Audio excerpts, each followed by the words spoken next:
Com muito prazer recebendo no meu canal o professor Nelson Barbosa. Nós já entrevistamos o professor no canal, ministro do Planejamento, ministro da Fazenda.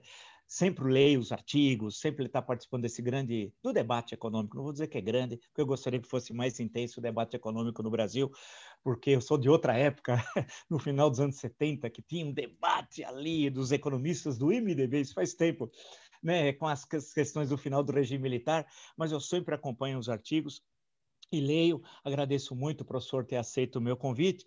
E a primeira questão, acho que é bem conjuntural, porque é o que está tramitando no Congresso, é qual a opinião do professor Nelson Barbosa sobre a reforma tributária encaminhada pelo governo Bolsonaro para o Congresso Nacional? Bom, você está falando dessa do imposto de renda, né? Isso, vamos chamar de imposto de renda.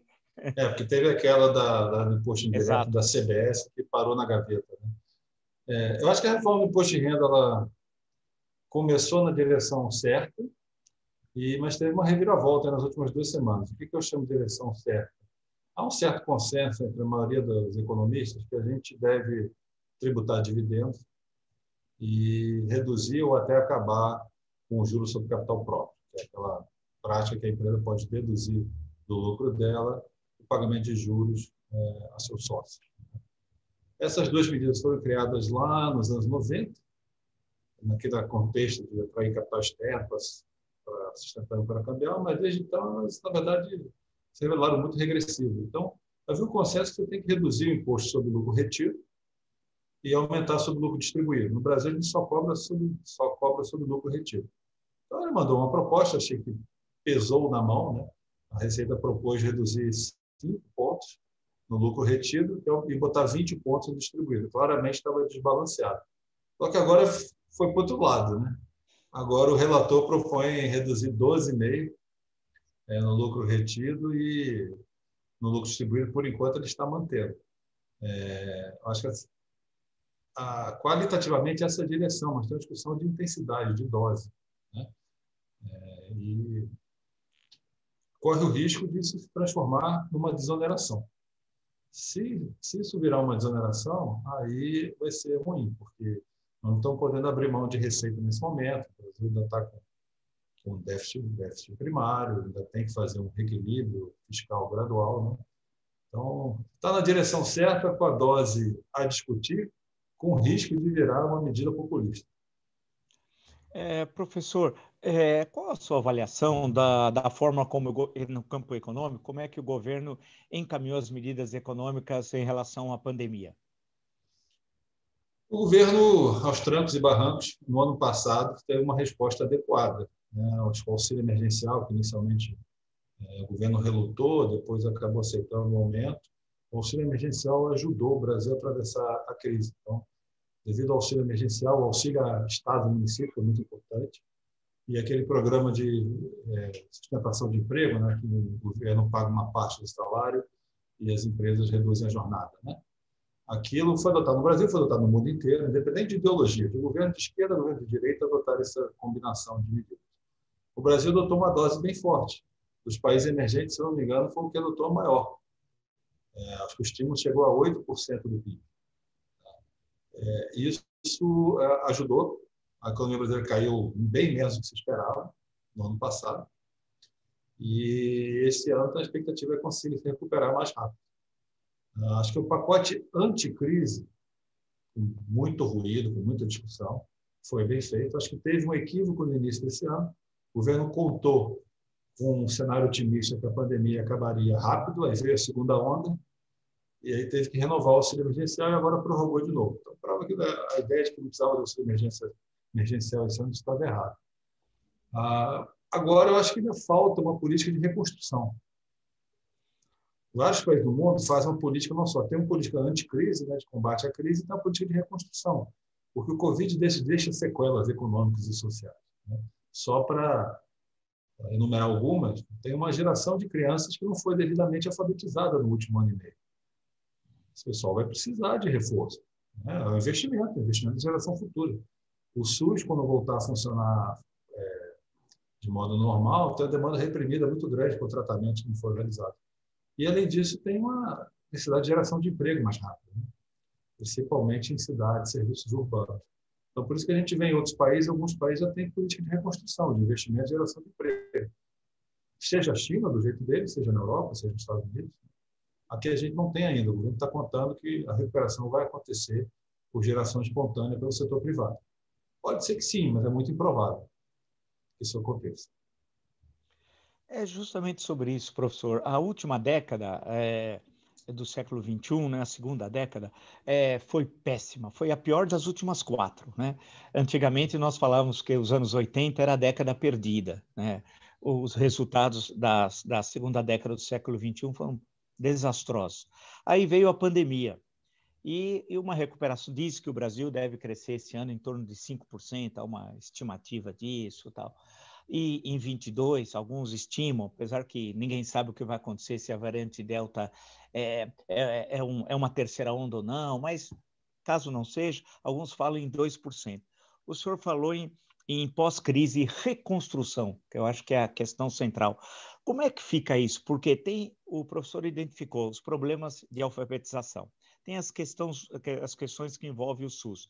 E também os sequelados da Covid-19, que ninguém sabe o que vai acontecer nos próximos anos. Os remédios, fisioterapia, acompanhamento emocional, recolocação no mercado de trabalho, porque muitos não poderão exercer as mesmas funções que exerciam antes da Covid.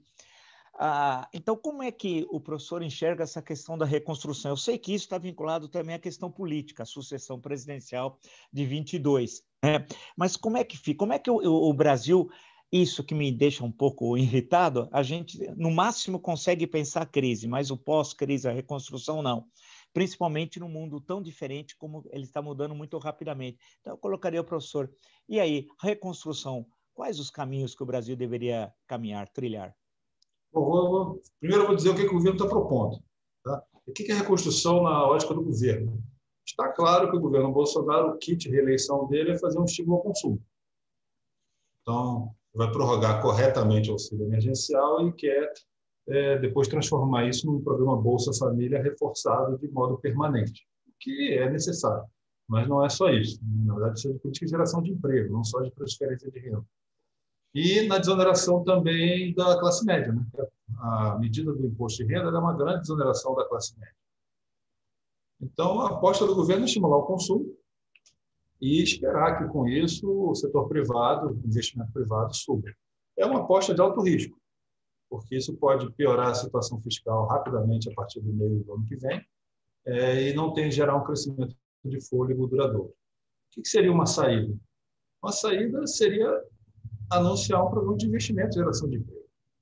Com limite, não estamos falando de nada cheque em branco, né? Mas um limite, assim como o governo não se endividou para fazer o auxílio emergencial, e isso evitou uma queda maior do PIB, o PIB ia cair mais de 8%, caiu 4%. O auxílio emergencial se pagou, evitando uma queda do PIB maior. Eu acho que deveria ter uma política de investimento. O governo deveria anunciar um programa de investimento emergencial, focado principalmente em construção civil, que gera emprego mais rápido. Algo limitado, algo de 1% do PIB, 80 bilhões de reais, executado por prefeitos, governadores, que isso bota a economia em movimento mais rápido. Além do que você mencionou, né, um reforço em saúde e educação, que também é investimento no momento atual, claramente. Né? Vai salvar a vida e vai melhorar a formação de milhões de jovens e crianças. Isso pode ser feito mesmo no ano de eleição. Acho que o Congresso aprovaria, mas, infelizmente, o governo atual não acha que isso é prioritário. A prioridade está em reduzir imposto, né? Reduzir o imposto de renda. Do lado positivo, vai prorrogar o auxílio emergencial, isso vai ajudar, mas ainda é uma política de alívio, não é uma política de reconstrução. E o que deveria ser a política de reconstrução? Justamente isso, você gerar na sua investimento. leitura. Eu acho que você tem que gerar investimento em infraestrutura, você tem que gerar investimento em educação, investimento em ciência e tecnologia. Obviamente, o Brasil não tem o espaço que os Estados Unidos, a Europa têm de se endividar, mas tem algum. Né? E eu acho que, se for bem planejado, bem anunciado, bem fundamentado, é possível ter um programa de estímulo que gere uma fonte mais permanente de crescimento no ano que vem, e isso facilitaria, faria diferença. A economia brasileira, em vez de crescer 1,5% a 2%, que são as previsões agora, crescer mais próximo de 3%. Mas para isso, né, né, professor, primeiro precisava ter um Ministério do Planejamento, que nem tem, né, que com o Ministério da Economia. Segundo, precisava ter ideias, um projeto para o país. A impressão que dá, eu estou no campo da história tal, é que não há, administra o cotidiano. Você vai vendendo, é como se você tivesse um pequeno empreendimento, você não pensa em expandir aquilo, em mudar.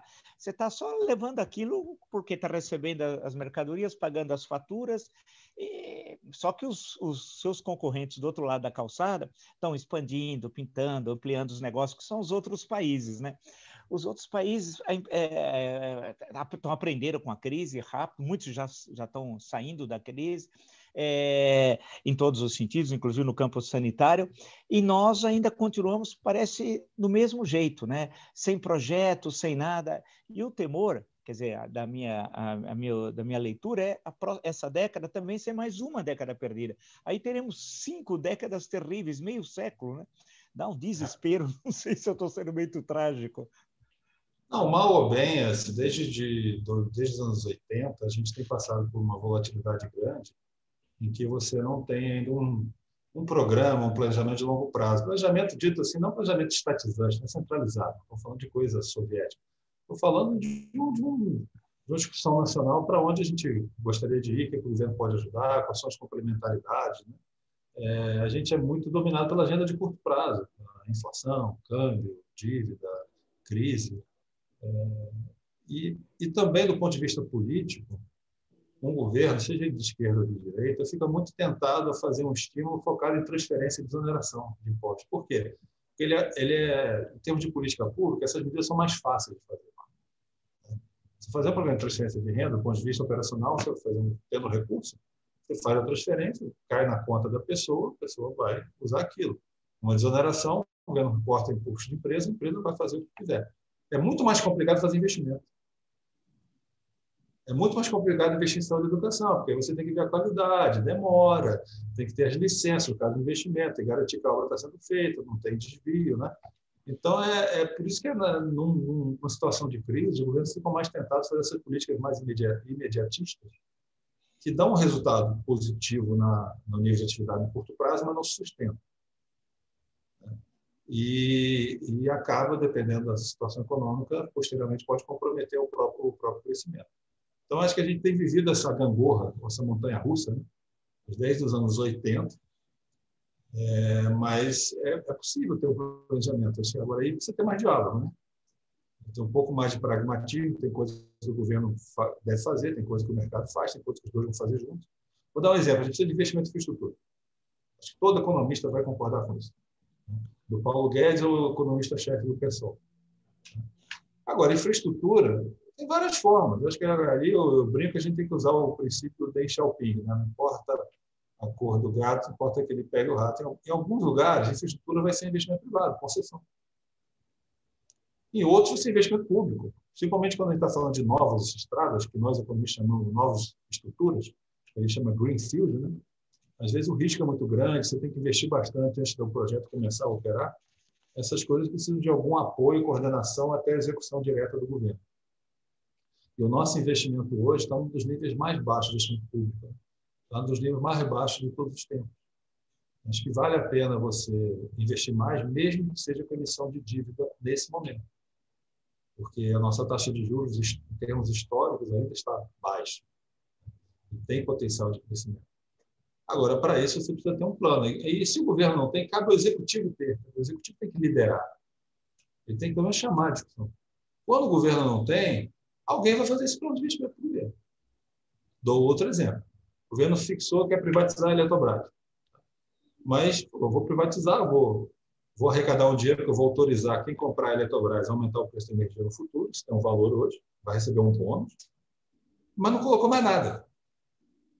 Não colocou qual é o investimento, para onde é que vai. O Congresso, do jeito dele, o Centrão foi lá e falou, peraí, isso aqui é uma vantagem muito grande que vocês estão dando para o novo dono da Eletrobras, vai poder aumentar o preço da energia.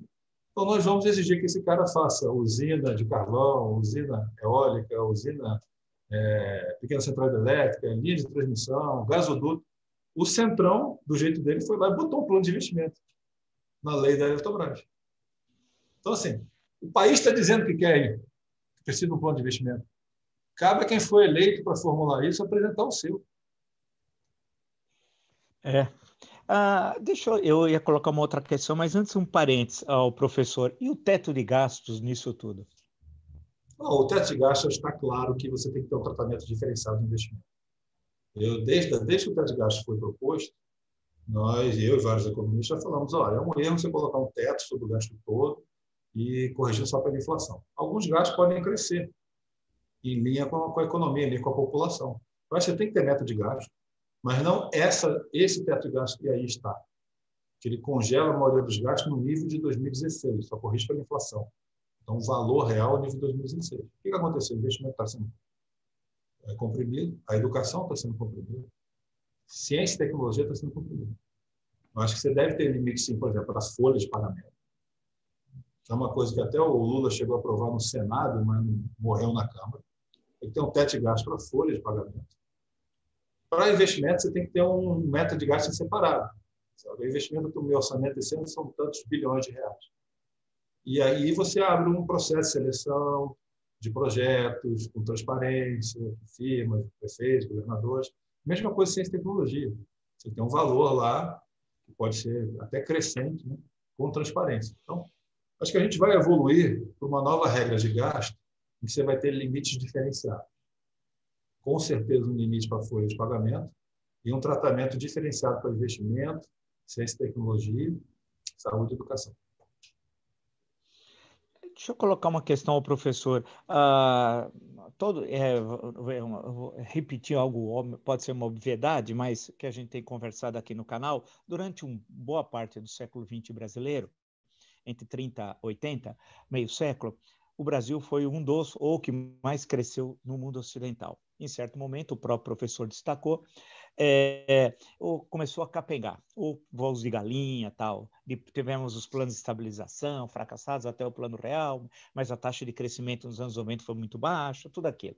Aí tivemos uma primeira década melhor, né, do século XXI. Agora, a impressão que dá, eu muitas vezes quero conversar com as pessoas do canal sobre isso, é a forma de adequação do Brasil no mundo. Afinal, nós não estamos sozinhos, não podemos olhar para o próprio umbigo e tal. Durante um período, o Brasil se adaptou ao que estava ocorrendo no mundo. E isso pode ser a política de distribuição de importações, o que fosse a época, mas o Brasil leu o mundo e fez um plano econômico que foi passando por vários governos, né? Porque 64 queria destruir o varguismo e o varguismo estava presente no pós-64. Se a gente olhar em termos econômicos, né, observarmos muita coisa do governo Geisel, você vê herança do varguismo e tal. Mas, deixando isso de lado, professor, a questão que se coloca, como é que nós, como país, podemos nos adequar a esse mundo da terceira década, que está se modificando tão rapidamente? Nós seremos outra vez, numa linguagem muito vulgar, claro, um país colonial, exportação, nós vamos exportar produtos agrícolas, etc. tal, né? Parece um novo pacto colonial, para lembrar o Caio Prado. Como é que nós podemos voltar a ter indústria? Eu sei que é uma espécie de Deus e sua obra que eu estou falando, mas voltar, nós tivemos um processo terrível de desindustrialização, nós vamos ficar como? Quer dizer, a gente consegue muitas vezes resolver o curto prazo, razoavelmente bem algumas vezes, mas e pensando a médio e longo prazo, o que nós podemos ser no mundo? Olha, o Brasil tem potencial para se reindustrializar novamente. Temos capital humano, nós temos uma infraestrutura que ainda está aí, apesar de não ter investimento muito forte.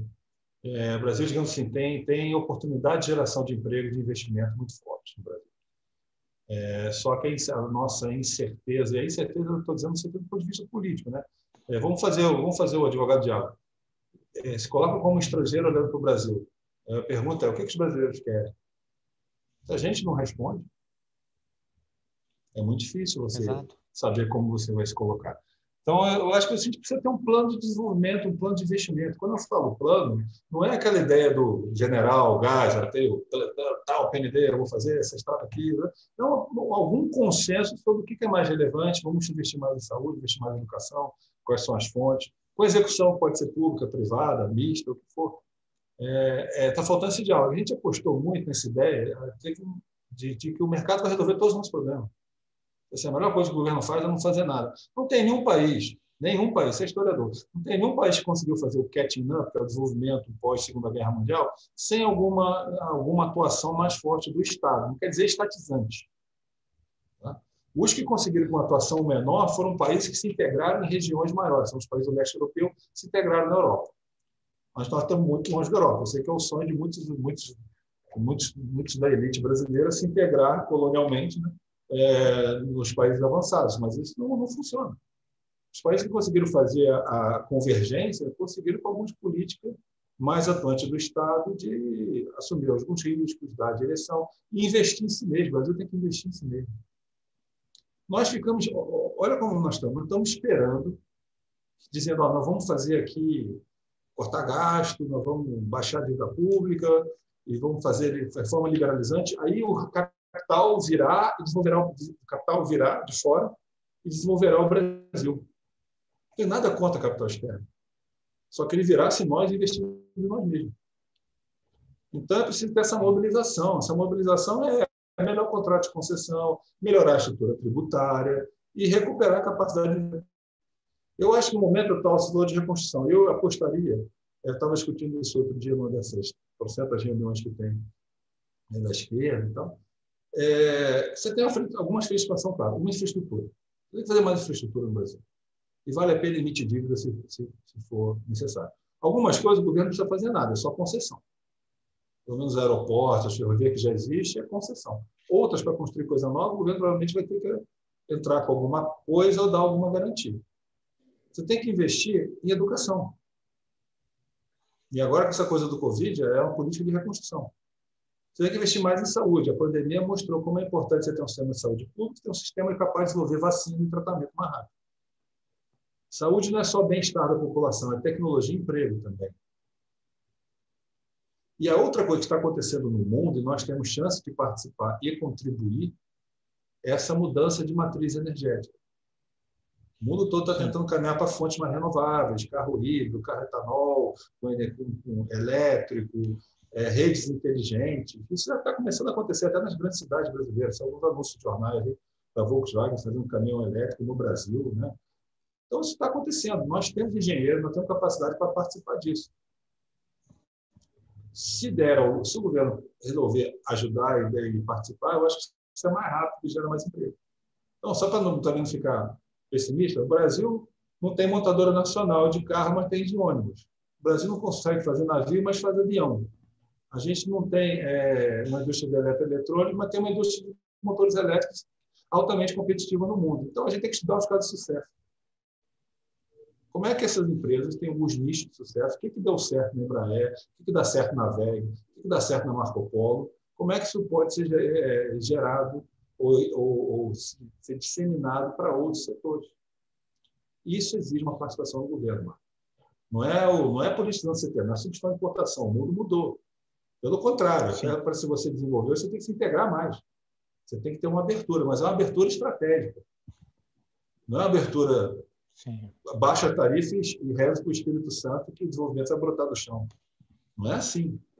Você faz uma abertura estratégica atraindo alguns setores que produzem no seu país, permitindo que eles possam se integrar também em cadeias internacionais. Uma questão aí, aproveitando, a questão do Mercosul, né? Aí vem da sua experiência também no Executivo Federal. Eu vi hoje a entrevista do ministro das Relações Exteriores da Argentina. É muito desgostoso com a posição do político do governo brasileiro, em especial do ministro da Economia. E pela leitura da entrevista, fica uma ideia assim de quase que término do Mercosul. Envolve, claro, a questão da tarifa comum, tudo aquilo, aquelas questões da TEC. Eu colocaria o senhor, o Mercosul, dentro desse processo de reconstrução pós-Covid, ele tem importância para o Brasil?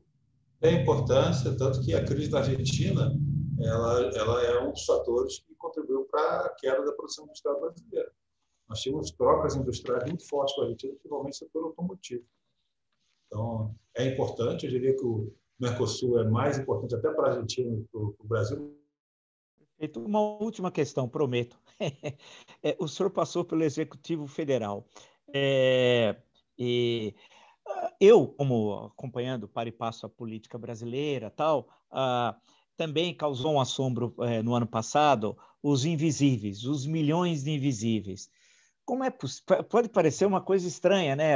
Aí voltamos ao olhar estrangeiro sobre o Brasil, ou no futuro, quem olhar o Brasil também.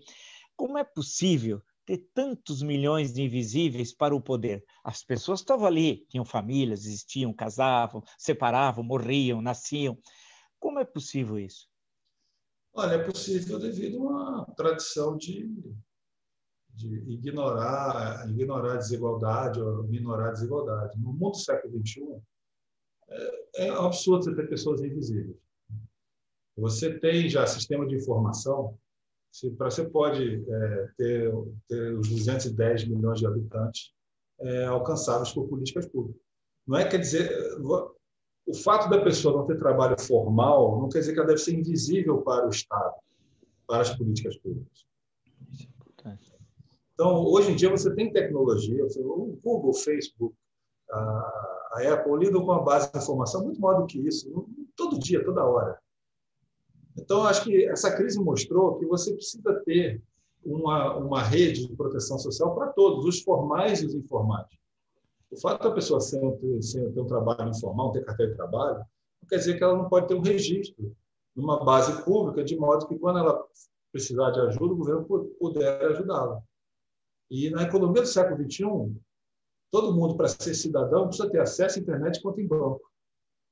Mas vamos ver como uma moeda eletrônica. Nos próximos 10 anos vai acabar a moeda papel. Vai ser tudo eletrônico. Como é que você faz a transferência? Outro dia, a crise está tão grande, eu estava no sinal, vi lá uma pessoa estava pedindo auxílio, né, com o número do Pix embaixo. Transfira para o meu Pix.